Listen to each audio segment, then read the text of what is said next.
Hello विद्यार्थी मित्रों, आप सौનું અમારા ચેનલમાં ફરી એકવાર સ્વાગત છે।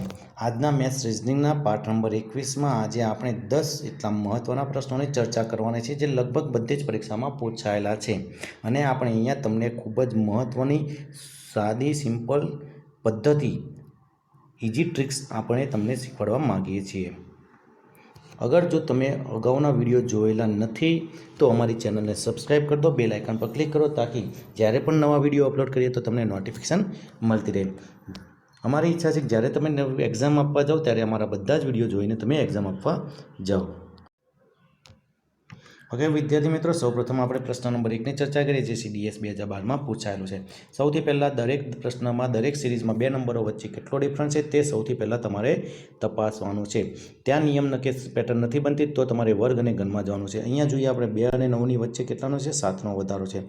9 અને 28 ની વચ્ચે કેટલાનો વધારો છે તો 19 નો વધારો છે। અહીંયા કેટલાનો વધારો છે તો લગભગ અહીંયા 37 નો વધારો અહીંયા જોવા મળેલો છે। मतलब कि 3, 7, 19, 37 અહીંયા કોઈ પણ પ્રકારનો સંબંધ નથી બનતો તો આપણે આ પદ્ધતિને કેન્સલ કરવાની છે અને વર્ગ અને ઘનમાં આપણે ચાલ્યા જવાનું છે। તો વર્ગ અને ઘનની અંદર ચાલ્યા જઈશું તો આપણે વર્ગ અને ઘનની અંદર અમુક ઘણા બધા નંબરો સુધી વિદ્યાર્થી મિત્રો તમને વર્ગ તો આવડતા જ હોવા જોઈએ। વર્ગ અને ઘન તમને ઘણા બધા નંબર સુધી આવડે તો જ એ પદ્ધતિ કામ લાગવાની છે।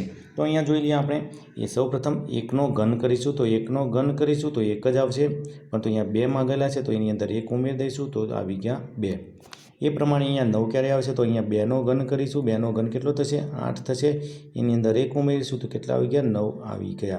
ए प्रमाणे अहींया 3 नो घन करीशुं, 3 नो घन करीशुं तो 27, 27 में 1 उमेरीशुं तो 28 आवी गया। ए प्रमाणे 4 नो घन करीशुं, 4 नो घन करीशुं तो 64, 64 में 1 उमेरीशुं तो 65 आवी गया। ए प्रमाणे 5 नो घन करीशुं तो 5 नो घन एटले 125, 125 में 1 उमेर तो 126 आवी गया। आ प्रमाणे आपणी पेटर्न बनी गई कि घन करवानो अने 1 उमेरवानो छे। शुरुआत करिए प्रश्न नंबर 2 में। प्रश्न 2 में 31, 13, 45, 54 क्वेश्चन मार्क्स ने 63। अहींया आ प्रमाणे काम है तो अहींया फक्त एक नजर करवाथी अहींया आपने जवाब मळी जाय छे, कारण के अहींया एक प्रकारनी पद्धति में तमे अहींया जोई शको तो 2 नंबरनी वच्चे मिरर इमेज मतलब कि उल्टावी देवामां आवेलो छे। आखो नंबर पलटी मारवामां आवेलो छे। 31 ने पलटी मारी तो 13 आव्या, 45 ने पलटी मारी तो 54 आव्या, तो अहींया 63 क्यारे आवशे, अहींया कयो नंबर हशे एनो उल्टो नंबर हशे એટલે કે 36। 36 ने पलटी दईशुं तो 63 नंबर आवी जशे। अहींया कोईपण प्रकारनुं काम करवानुं आवतुं नथी। प्रश्न नंबर 3 ની આગળ ચાલી ગયા। प्रश्न 3 में 8, 27 ने 64 आ 3 एवा नंबरो छे जे आंखमां प्रवेशता तरत ज ते तमने घन अथवा वर्ग याद आवी जवा जोईए। मैं अगाऊ पण कीधुं के घन अने वर्ग तमने घणा बधा नंबर सुधी आवडता ज होवा जोईए। तो आपणे जोईए 1 नो घन केटलो 1, ए प्रमाणे 2 नो घन केटलो 8, ए प्रमाणे 3 नो घन केटलो 27, ए प्रमाणे 4 नो घन केटलो 64, ए प्रमाणे 5 नो घन केटलो थशे 125। तो आपणो जवाब कई आई गयो 125 आपणो जवाब आवी गयो। प्रश्न नंबर 4 तरफ आगळ वधीए तो प्रश्न नंबर 4 में 6, 9, 12, 15, 15, 18 अहींया आपणे प्रथम नियम पास पासेना 2 नंबरो वच्चेनो तफावत काढीशुं। ते आपणो प्रथम नियम छे, पण तो अहींया पास पासे 15, 15 छे तो अहींया 0 थई जशे। तो मतलब कि पास पासेना 2 नंबरोनो डिफरन्स सरखो आववानो नथी, माटे आपणे ते पद्धति केन्सल करीशुं अने ते पद्धति केन्सल कर्या पछी आपणे क्यां जईशुं तो पास पासेना नियमोने छोड़ी तो अहींया एक पछी एक नंबर ऑल्टरनेट एक नंबर एक गैप छोड़ीने आपणे काम करीशुं। आ प्रमाणे एक एक नंबर छोड़ीने काम करीए। 6 पछी 12 आव्या मतलब कि 6 नो वधारो छे, 12 पछी 15 आव्या मतलब कि प्लस 3 नो वधारो थयेलो छे, 15 पछी अहींया केटला 6 पछी 3 थया, 3 पछी 0, 0 नहीं थाय फ्रेंड्स, 0 तो शक्य ज नहीं अहींया उमेरवानो, 0 उमेरे तो 15 ज रहेवाना छे। तो अहींया 6 बात कर्या, 6 उमेर्या पछी 3 उमेर्या तो उमेरवाना छे। तो पछी हवे 6 पछी 3 तो 3 पछी रिपीट 6 उमेरवाना छे। अहींया तो जोई लीए 15 में 6 उमेरशुं केटला आवशे, 15 में 6 उमेरशुं तो 21 आववानो छे। ऊपर तरफ जोईए तो 9 में 15 क्यारे आव्या तो 6 नो उमेरो छे, 15 में 3 नो उमेर तो 18 आवी गया। आम 6 पछी 3 पछी 6 आ एक प्रकारनी पेटर्न अहींया बनाववामां आवेली छे।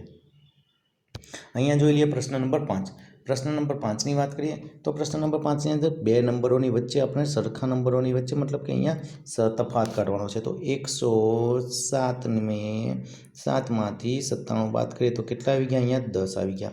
એ પ્રમાણે 97 માંથી 82 બાદ કરી દીધા તો કેટલા આવી ગયા, અહીંયા 15 આવી ગયા। એ પ્રમાણે 82 માંથી 62 બાદ કર્યા તો કેટલા આવી ગયા? 20 આવી ગયા. આમ એકવાર 15 પછી એકવાર 10 પછી 15 પછી 20 આમ પ્રમાણે ઘટાડો કરવાનો છે. તો 10 બાદ કર્યા પછી 15 બાદ કર્યા પછી 20 બાદ કર્યા તો હવે કેટલો નંબર બાદ કરવાનો છે આપણે? 25 નંબર આપણે બાદ કરવાના છે 62માંથી. તો જોઈએ કેટલા આવે છે. તો અહીંયા કેટલા આવશે? અહીંયા 7 આવશે. 7 આવશે ને અહીંયા કેટલા આવશે? 3 મતલબ કે 37. 37 આપણો અહીંયા જવાબ આવી ગયો. એ પ્રમાણે પ્રશ્ન નંબર 6. પ્રશ્ન નંબર 6ની વાત કરીએ તો પ્રશ્ન નંબર 6ની વચ્ચે અહીંયા બે નંબરોની વચ્ચે ગેપ કરીએ તો બે નંબરોની વચ્ચે ગેપ કરવાની જરૂર જ નથી, કારણ કે બે નંબરોની વચ્ચે સમાન તફાવત આવવાનો નથી, કારણ કે અહીંયા ખૂબ જ મોટા નંબરોમાં ડિફરન્ટ જોવા મળી રહ્યો છે. 520 પછી 738 મતલબ ખૂબ નંબરનો વધારો થાય છે. તો ત્યાં બે નંબરોની વચ્ચેનો ડિફરન્ટ જોઈને સમય બગાડવાની જરૂર નથી. તો આપણે ક્યાં ચાલ્યા જવું પડશે? આપણે વર્ગ અને ઘનમાં આપણે અહીંયા ચાલ્યા જવું પડશે. તો આપણે જોઈએ 30 ક્યારે આવે છે? તો અહીંયા 30 ક્યારે બને છે તે જોઈએ. તો 3નો ઘન જોઈએ. 3નો ઘન કર્યો તો 27. 27માં 3 ઉમેર્યા તો 30 આવી ગયા. ઓકે, તો આ એક પેટર્ન છે, તેની આપણે આગળ જોઈએ. 4નો ઘન કરીએ તો 64. 64માં 4 ઉમેરીએ તો 68 આવી ગયા. મતલબ કે જે નંબરનો ઘન છે તે નંબર ઉમેરવાનો છે. અહીંયા 5નો ઘન કરીએ તો 125. 125માં 5 ઉમેરીએ તો 130 આવી ગયા. એ પ્રમાણે અહીંયા 6નો ઘન કરીશું. 6નો ઘન કરીશું, એની અંદર 6 ઉમેરીશું તો અહીંયા કેટલા આવી ગયા? 222 આવી ગયા. એ પ્રમાણે આપણે 7નો ઘન કરીશું. 7નો ઘન કરીશું, એમાં 7 જ ઉમેરીશું તો 7નો ઘન કેટલો આવશે? 343 આવશે. તેની અંદર આપણે 7 ઉમેરીશું તો 350 આપણો જવાબ આવશે. તો 350 આપણો અહીંયા જવાબ છે. આ 350 આપણો જવાબ છે. પ્રશ્ન નંબર 7. પ્રશ્ન નંબર 7ની વાત કરીએ ફ્રેન્ડ્સ, અહીંયા એક ભૂલ આપવામાં આવેલી છે. ભૂલ છે મતલબ કે અહીંયા 2 અલગ અલગ નથી. અહીંયા 2020 આપણો અહીંયા નંબર છે. 2020 તો અહીંયા બંનેને આપણે 2020 સમજવાના છે. સૌપ્રથમ પહેલો નિયમ બે નંબરોની વચ્ચે સરખી ગેપ છે કે નહીં તે જોવાની છે. તો 29માંથી આપણે 20 બાદ કર્યા તો 9 આવી ગયા. પછી 38માંથી 29 બાદ કર્યા તો 9 આવી ગયા. એ પ્રમાણે 47માંથી 38 બાદ કર્યા તો 9 આવી ગયા. આમ દરેક વખતે 9 વધારો છે, મતલબ કે 47માં આપણે શું કરીશું? 9 ઉમેરવાના છે. 9 ઉમેરીશું તો 7 14 15 16 એટલે 56. તો અહીંયા ક્યાં આવી ગયા? 56 આપણો જવાબ આવી ગયો વિદ્યાર્થી મિત્રો. અહીંયા પ્રશ્ન નંબર 8. પ્રશ્ન નંબર 8ની અંદર સૌપ્રથમ બે પાસના નંબરો વચ્ચે આપણે સરખાવીશું, બાદ બાકી કરીશું. તો અહીંયા 43 છે. 43ની અંદરથી આપણે 17 બાદ કરીએ તો કેટલા આવે છે?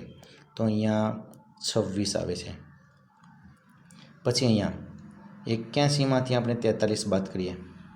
81માંથી 43 બાદ કરીએ તો કેટલા આવે છે? તો અહીંયા 8 38 આવી ગયા. ફરીથી જોઈએ, અહીંયા કોઈ પણ પ્રકારનો સરખો સંબંધ કે નિયમ બનતો નથી, છતાં આપણે આગળ એકવાર સ્ટેપ લઈ લઈશું આપણે. તો અહીંયા 81 બાદ કર્યા તો અહીંયા કેટલા આવી ગયા? 50 આવી ગયા. હવે અહીંયા ચેક કરીએ 26માંથી 38 ક્યારે થયા? 26માંથી 38 ક્યારે થયા? તો અહીંયા 12નો વધારો થયેલો છે. મતલબ કે 26 પછી 12 ઉમેરીને 38 આવ્યા.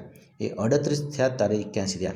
એ પ્રમાણે 38માંથી 50 ક્યારે થયા? 12નો વધારો થયો છે તો 50 થયા. તો એનો મતલબ કે દરેક વખતે 12 નંબર વધે છે. તો 50માં આપણે 12 ઉમેરીશું. 50માં 12 ઉમેરીશું તો કેટલા આવશે? 62. મતલબ કે હવે નવો વધારો 62નો છે. મતલબ કે 131માં આપણે શું કરવાનું છે? 62ને ઉમેરવાના છે. તો અહીંયા કેટલા આવી જશે? તો અહીંયા 3 આવી ગયા, અહીંયા 9 આવી ગયા, 1 મતલબ કે 193 આપણો જવાબ છે. 193 આપણો જવાબ છે. આ પ્રમાણે અહીંયા થોડો ડિફિકલ્ટ સવાલ પણ આવી શકે છે. અહીંયા જોઈ લઈએ તો અહીંયા તો બહુ સિમ્પલ છે, કારણ કે આ દશાંશ અપૂર્ણાંક આપેલા છે ને આ અપૂર્ણાંક છે. આ સાદા અપૂર્ણાંક છે, જ્યારે આ દશાંશ અપૂર્ણાંક છે. દશાંશ અપૂર્ણાંકનો સંબંધ દશાંશ સાથે છે. 3.5માંથી 10.5 ક્યારે થયા? 7નો ઉમેરો થયો તો 10.5માં 7 ઉમેરીશું આપણે તો 17.5 અહીંયા આપણો જવાબ બની જવાનો છે. અહીંયા જોઈ લઈએ પ્રશ્ન નંબર 10. પ્રશ્ન નંબર 10માં બહુ જ લાંબી સિરીઝ છે અને તેમાં બહુ સતત પેટર્ન નથી. વધારો ઘટાડો અલગ અલગ પ્રકારનો છે. તો આપણે શું કરીશું? બે નંબરને છોડીને એક નંબર છોડીને કામ કરીશું. 3 પછી 6, 6 પછી 9, 9 પછી 12, 12 પછી 15 આ પ્રમાણે આપણે કામ કરીશું. પરંતુ અહીંયા ક્વેશ્ચન માર્ક્સ નથી આવતો તો આપણે શું કામ કરીશું? રિવર્સમાં કામ કરીશું. રિવર્સમાં મતલબ કે 8 પછી 16 ક્યારે આવ્યા? 2 ઉમેર્યા 8 દુ 16 થયા. એ પ્રમાણે 16 દુ 32 થશે. 16 દુ 32 તો 32 આપણો જવાબ આવી ગયો. 32 દુ 64, 64 દુ 128.